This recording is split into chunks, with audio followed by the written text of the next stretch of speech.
Halo semuanya, aku Farah dan hari ini kita bakal bahas tentang permutasi. Nah, apa sih permutasi itu? Jadi, permutasi adalah penyusunan kembali suatu kumpulan objek dalam urutan yang berbeda dari urutan yang semula. Nah, permutasi ini tuh merupakan urutan elemen-elemen dari sebuah himpunan. Terdapat dua macam permutasi. Yang pertama itu, pengulangan diperbolehkan. Contohnya itu, kayak password HP kita. Kan misalnya 2449. Nah, 4-nya itu kan boleh kita ulang kembali, boleh kita gunakan kembali. Nah, yang kedua itu pengulangan tidak diperbolehkan. Contohnya adalah 3 pembalap pertama yang melewati garis akhir. Nggak mungkin kan satu pembalap menjadi juara 1 dan juara 2 secara bersamaan. Jadi kayak angkanya itu nggak bisa dipakai lagi. Oke, sekian materi dari aku. Ayo kita lanjut ke materi selanjutnya. Perkenalkan, nama saya Muhammad Fabian Amirudin dari kelas 12-2 absen 18. Karena tadi sudah dijelaskan pengertian permutasi itu apa, selanjutnya kita akan bahas rumus permutasinya. Tapi sebelum kita terjun langsung ke rumus permutasinya, kita harus tahu nih, gimana rumus permutasi itu terbentuk. Baik, misalkan nih ada 5 orang, namanya Alia, Farah, Yazid, Salwa, dan Widya. Mereka mau nonton di bioskop, jadi udah beli 5 tiket kursi, yaitu kursi 1, kursi 2, kursi 3, kursi 4, dan kursi 5. Nah, kita pengen tahu, ada berapa kemungkinan penyusunannya nih? Kita bisa lihat, di kursi pertama yang nempatin itu bisa Alia, bisa Farah, bisa Yazid, bisa Salwa, bisa Widya, gitu ya. Berarti ada berapa kemungkinan? Ada 5 kemungkinan. Selanjutnya di kursi kedua, karena di kursi pertama udah ada yang nempatin, misalnya di kursi pertama itu yang nempatin Yazid, berarti di kursi kedua bisa Alia, bisa Farah, bisa Salwa, bisa Widya. Atau di kursi pertama yang nempatin misalnya Alia, berarti di kursi kedua bisa Farah, bisa Yazid, bisa Salwa, bisa Widya. Nah, ada berapa kemungkinan? Ada 4 kemungkinan.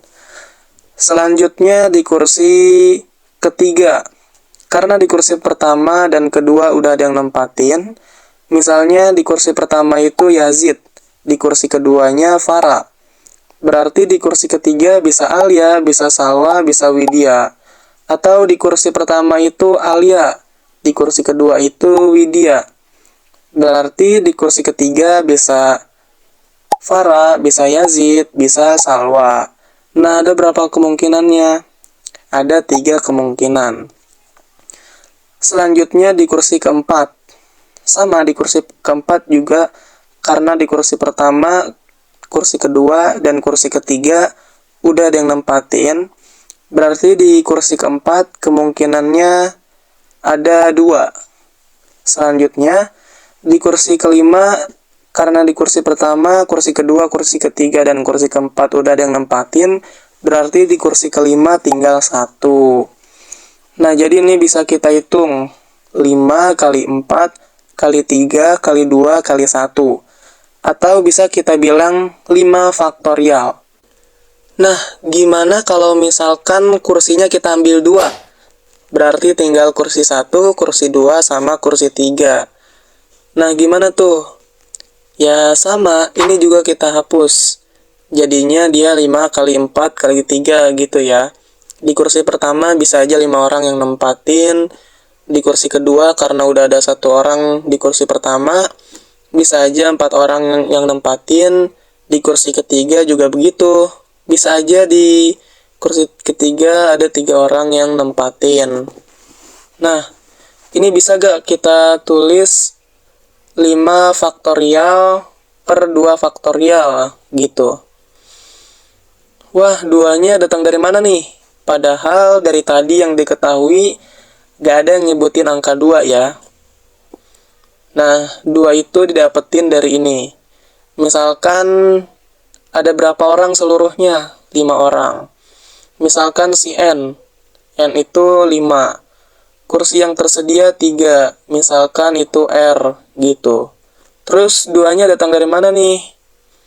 Nah, jadi si 2 ini datang dari banyaknya objek atau N dikurangi oleh tempat yang tersedia atau R.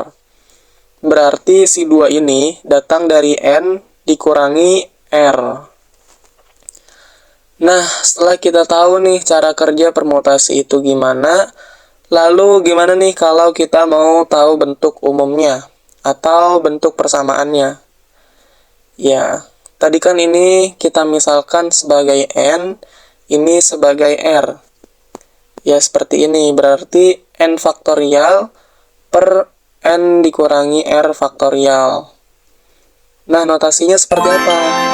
Jadi, notasi permutasinya adalah N kecil di kiri atas, R kecil di kiri bawah, lalu di sebelah kanannya ada P besar. Atau bisa juga P besar dalam kurung N kecil, R kecil. Atau bisa juga N kecil di kiri, P besarnya di tengah, dan R kecilnya di kanan. Jadi sama dengan N faktorial per N dikurangi R faktorial. Nah, itulah dia rumus permutasi.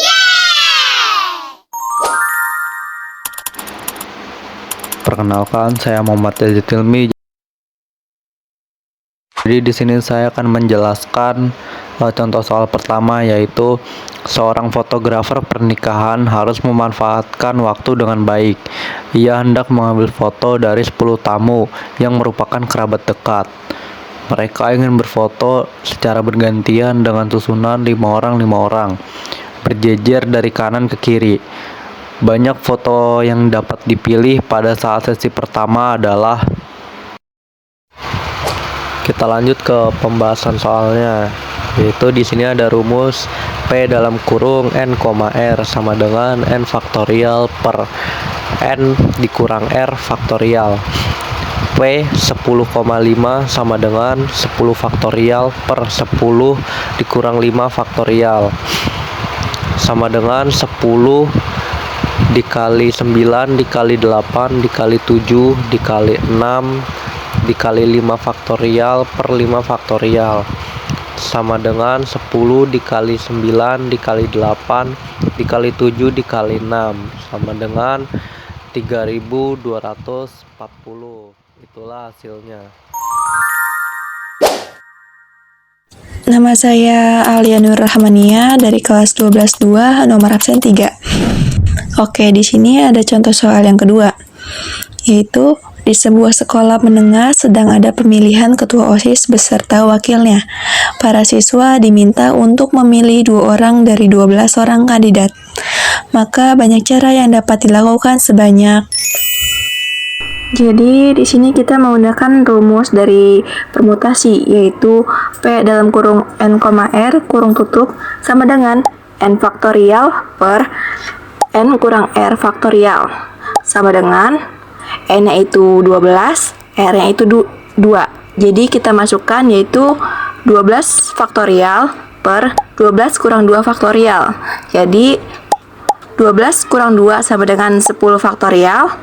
Jadi kita menulisnya yaitu faktorial dari 12, yaitu 12 kali 11 kali 10 kali 9 kali 8 kali 7 kali 6 kali 5 kali 4 kali 3 kali 2 kali 1 per faktorial dari 10, yaitu 10 kali 9 kali 8 kali 7 kali 6 kali 5 kali 4 kali 3 kali 2 kali 1.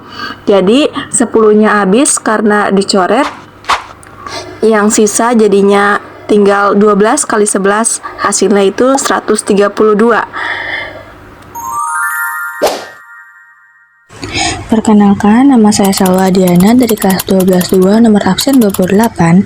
Di sini saya akan membahas contoh soal ketiga, yaitu seorang karyawan di supermarket terkenal ingin membuat pembeli lebih tertib dan tidak menyerobot antrian di kasir. Ia akan menyusun nomor antrian yang terdiri dari 3 angka. Apabila nomor antrian tersebut tidak memiliki angka yang sama yang dibentuk dari angka 0, 1, 2, 3, maka ada berapa banyak cara pilihan nomor antrian yang dapat dibuat karyawan tersebut. Mari kita selesaikan pembahasannya. Banyak angka yang tersedia adalah 4 yang terdiri dari 0, 1, 2, 3. Karyawan akan memilih 3 nomor antrian yang berbeda, maka banyak pilihannya adalah permutasi 3 dari 4. P dalam kurung N, R kurung tutup sama dengan N faktorial per N min R faktorial. P 4,3 sama dengan 4 faktorial per 4 min 3 faktorial sama dengan 4 faktorial per 1 faktorial sama dengan 4 dikali 3 dikali 2 dikali 1, hasilnya adalah 24. Perkenalkan, nama saya Widya Santika. Saya akan menjelaskan kesimpulan permutasi. Permutasi adalah konsep dalam matematika yang berfokus pada pengaturan elemen-elemen dari suatu himpunan dengan memperhatikan urutan. Rumus permutasi yaitu NPR sama dengan N faktorial dibagi N dikurang R faktorial. Memungkinkan kita untuk menghitung jumlah kemungkinan susunan dari sejumlah elemen tertentu. Permutasi juga dapat digunakan untuk menyelesaikan berbagai masalah dalam kehidupan kita sehari-hari, seperti penjadwalan, pengurutan, dan juga analisis data. Sekian dari penjelasan saya. Wassalamualaikum warahmatullahi wabarakatuh.